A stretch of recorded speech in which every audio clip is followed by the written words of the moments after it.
सोचिए कि तेल के चक्कर में ट्रंप ने दूसरे मुल्क के राष्ट्रपति को गिरफ्तार कर लिया, बेडरूम में घुसे और घसीटकर अमेरिका ले आए और बंद कर दिया।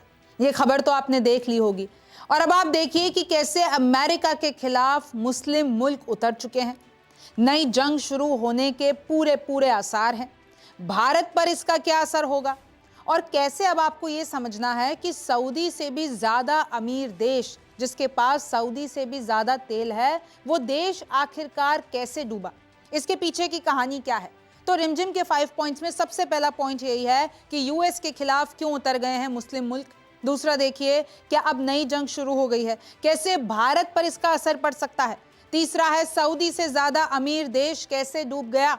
चौथा है, ट्रंप ने राष्ट्रपति को बेडरूम से क्यों घसीटा, यानी ट्रंप की फोर्सेस राष्ट्रपति के बेडरूम में घुस गई। और पांचवा देखिए कि कैसे 2026 में इन जो 9 देशों के बारे में मैं आपको बताऊंगी, वहां पे भी वॉर जैसी स्थिति का खतरा है। अभी 4 ही दिन हुए हैं 2026 को, और देखिए कि क्या से क्या हो गया। पहली बार ऐसा देखने को मिला है, लिटरली राष्ट्रपति के घर के अंदर घुस के उनको बेडरूम से उनकी बीवी के साथ घसीटते हुए अमेरिका ले आए। इसके पीछे की कहानी और इसके आगे अब क्या होगा, ये सब समझिए आसान भाषा में।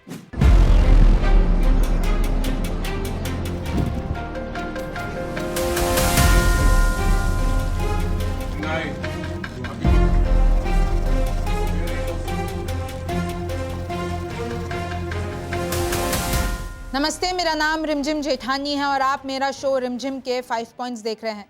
सबसे पहले ये नक्शा देखिए कि कैसे यूनाइटेड स्टेट्स उसने हमला किया है वेनेजुएला में।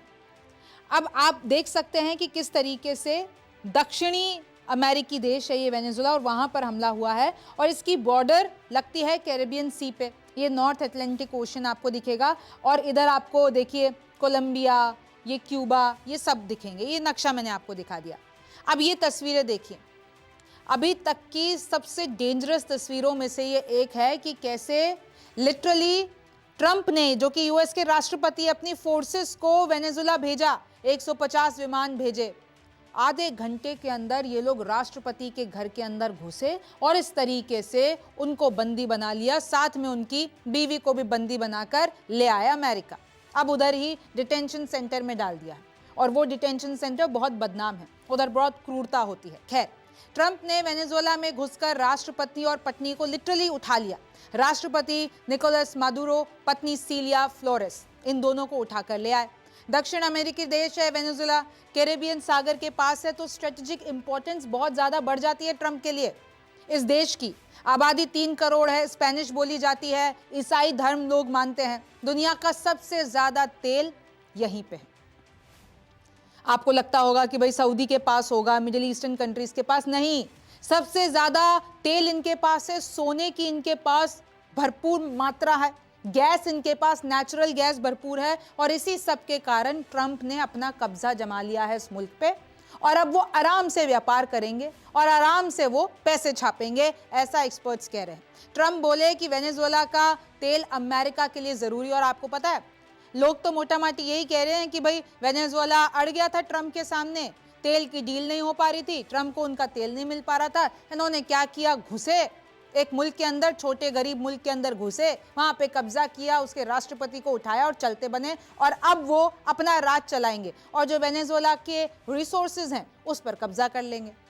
अब देखिए, जोहरान ममदानी आप जानते ही होंगे, न्यूयॉर्क सिटी के पहले मुस्लिम मेयर, उन्होंने भी अपने ही राष्ट्रपति यानी अमेरिका के राष्ट्रपति के खिलाफ विरोध प्रकट किया, और वैसे भी वो ट्रंप के दुश्मनी कहे जाते हैं। ममदानी ने वेनेजुएला पर हमला करने को गलत बताया। ऐसे कैसे आप दूसरे मुल्क में घुस सकते हैं, ऐसे कैसे आप राष्ट्रपति को वहां से अगवा करके ला सकते हैं, ऐसा ममदानी का कहना है, जो कि इंटरनेशनल लॉ के खिलाफ है और ये एक एक्ट ऑफ वॉर है।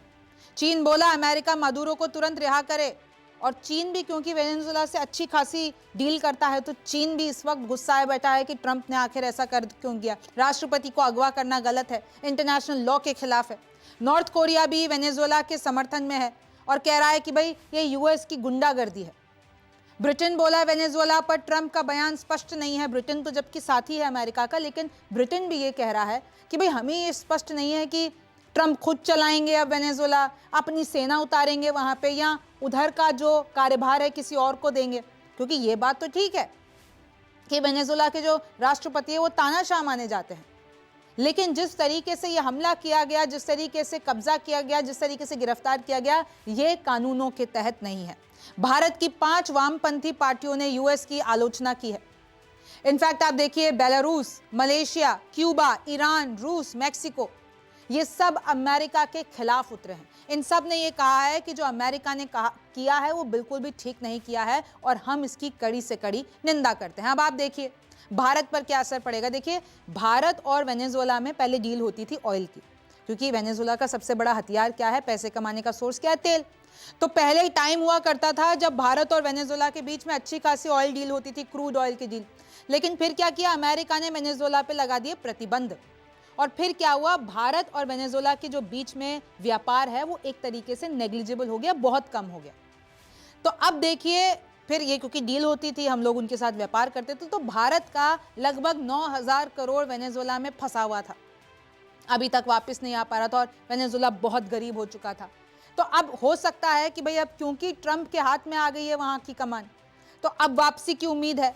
भारत पर असर ये हो सकता है कि ऐसा भी हो सकता है कि अब क्योंकि वहां से सैंक्शंस हट जाएंगे, ट्रंप जो है, अगर वेनेजुएला में सब कुछ ठीक होता है, वो अपने हिसाब को कोई रिप्रेजेंटेटिव बिठा देते हैं या खुद की ही सेना उतार देते हैं, तो फिर वो प्रतिबंध हटा देंगे, तो फिर वहां पे बिजनेस होगा वेनेजुएला में तेल पे। ये हो सकता है कि भाई भारत को सस्ता क्रूड ऑयल मिल जाए, ये सब संभावना है। पेट्रोल डीजल रूस जैसा डिस्काउंट मिलने की उम्मीद है, एक्सपर्ट्स बता रहे हैं।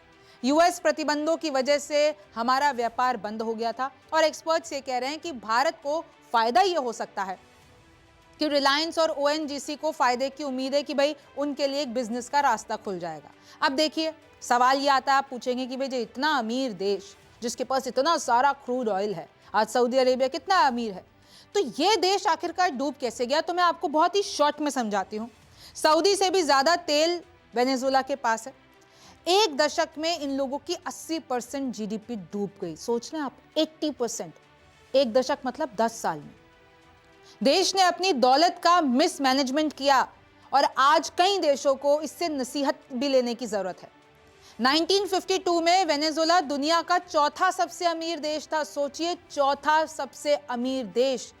मतलब बात तो ये थी कि जो वेनेजुएला की राजधानी है काराकास, वहां पर सड़कों पर उस समय लग्जरी कारें दौड़ती थी, गगनचुंबी इमारतें। मतलब वेनेजुएला के हाल उस वक्त, क्योंकि ये वो दशक था जब एक तरीके से वर्ल्ड वॉर सेकंड का टाइम था, सब लोग उस टाइम पे जो इकोनॉमीज हैं वो सफर कर रही थी, लेकिन वेनेजुएला भैया वो अपने चरम पे था। 1970 के दशक में जब दुनिया तेल संकट आया दुनिया में, तब वेनेजुएला के पास तेल ही तेल था, उनसे खरीदार बहुत सारे थे। लोग वीकेंड पर शॉपिंग करने के लिए सीधे मियामी चले जाते थे, इतना पैसा था लोगों के पास। लोगों के पास मतलब जो प्रति व्यक्ति आय है वो इतनी बढ़ गई थी कि उनको कोई टेंशन लेने की जरूरत ही नहीं थी। उनका पूरा जो देश है वो तेल के हिसाब से चल रहा था, तेल पर चल रहा था। लेकिन बात यह हुई कि जो वेनेजुएला ने 70 सालों में कमाया था वो 10 सालों में खो दिया। कैसे डूबा? अपनी पूरी ताकत सिर्फ तेल निकालने में लगा दी। भाई जो दूसरे चीज़ें होती हैं, एग्रीकल्चर होता है, टेक्नोलॉजी होती है, कई तरीके के 10 तरीके से सेक्टर होते हैं, उन्होंने उसका इस्तेमाल नहीं किया। निवेश करने के बजाय भाई इनको निवेश करना चाहिए था, लेकिन इन लोगों ने क्या किया, मुफ्त योजनाओं में अपना पैसा उड़ा दिया, क्योंकि बहुत पैसा था भाई साहब। काबिल इंजीनियरों को हटाकर राजनीतिक वफादारों को भर लिया, करप्शन हो गया इनके पास, तो इन्होंने काबिल लोगों को निकाल दिया, तो उससे काबिल लोग नाराज हो गए। 60 लाख से ज्यादा पढ़े लिखे लोग देश छोड़कर चले गए, और आज की स्थिति बताऊं मैं आपको क्या है, 80% जीडीपी इनकी खत्म हो गई है, और महंगाई आसमान पर है। 2018 में महंगाई की रफ्तार 1,30,000% के पार। आप ये परसेंटेज दे रहे हैं, 1,30,000। तो यही होता है जब देश अपने रिसोर्सेज का सही इस्तेमाल नहीं करता है, मिसमैनेजमेंट करता है, करप्शन करता है, और चीज़ों को बांध के नहीं रखता है। अब देखिए, आप पूछेंगे कि भाई ऐसा क्या हो गया कि अमेरिका ने वेनेजुएला के राष्ट्रपति को ही उठा लिया? कुछ तो हुआ होगा, अमेरिका के साथ कुछ तो किया होगा वेनेजुएला ने। अब मैं आपको बताती हूँ कि आरोप क्या है।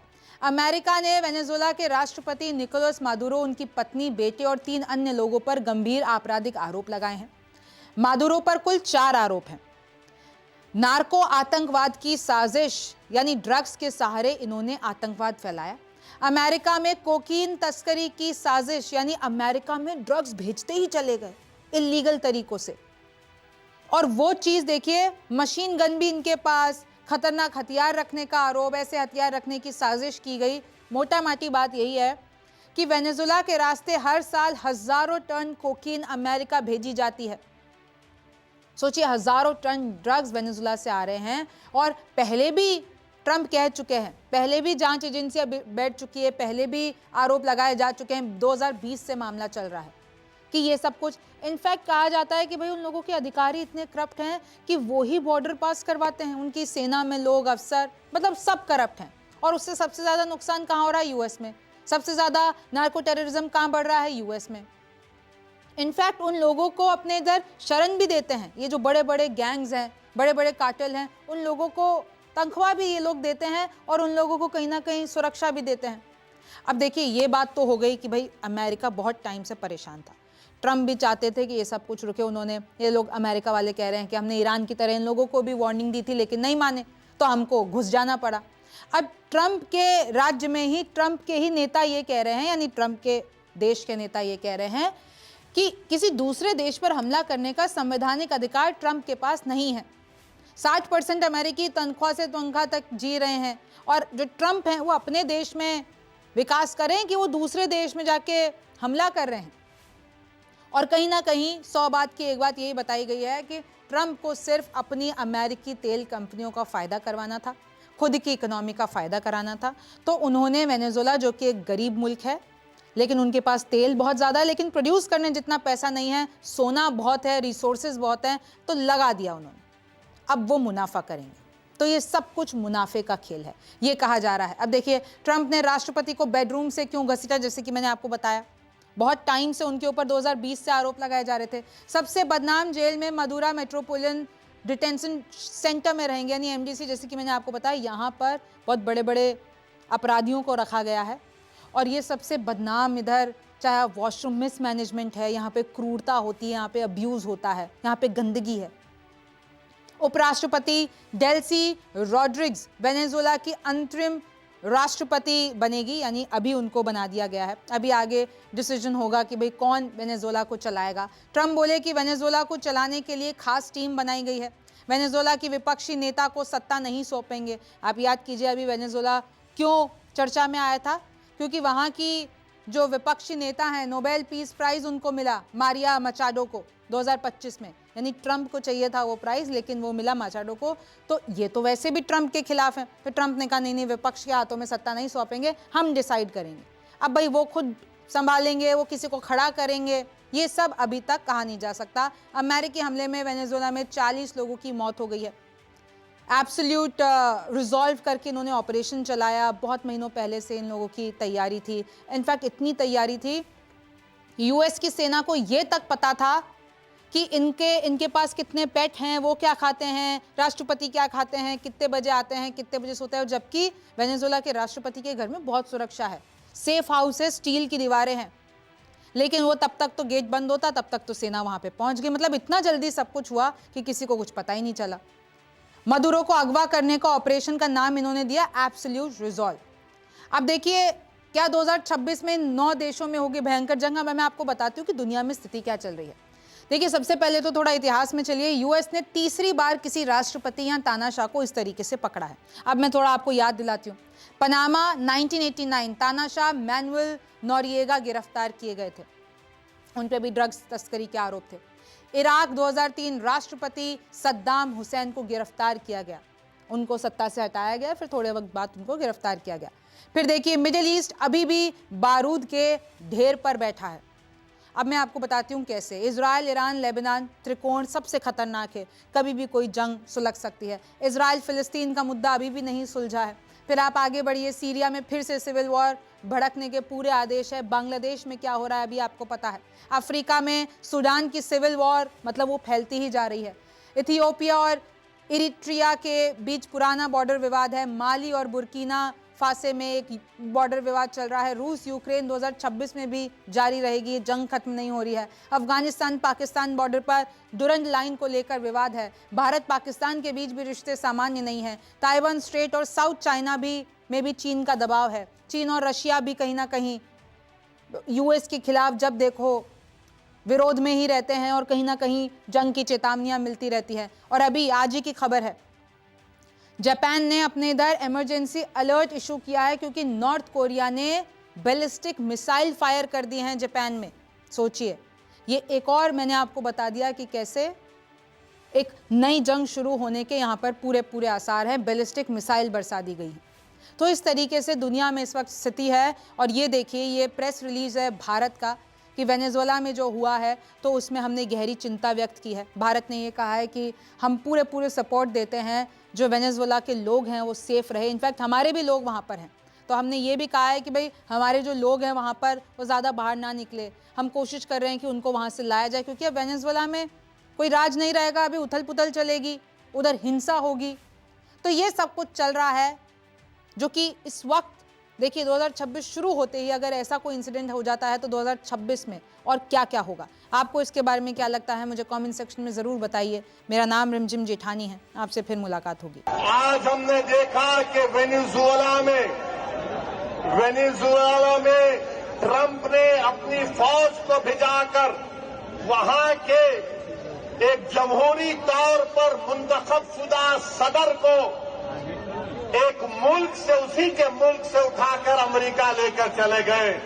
नरेंद्र मोदी जी, अमित शाह, देवेंद्र फडणवीस, जब ट्रंप अपनी फौज को भिजाकर वेनेजुएला से कदमी को उठा सकता है, जब सऊदी अरब यमन में मुखल्ला के पोर्ट पर बमबारी कर सकता है, मोदी जी हम आपको कह रहे हैं, आप पाकिस्तान में भिजाकर जो मुंबई की सड़कों पर साजिश करने वाले 9/11 के जालिम लोग हैं, चाहे वो मसूद अजहर हो या फिर लश्कर तैयबा का वो जालिम शैतान हो, मोदी जी 56 इंच का सीना है तो भिजाकर उठाकर लाओ।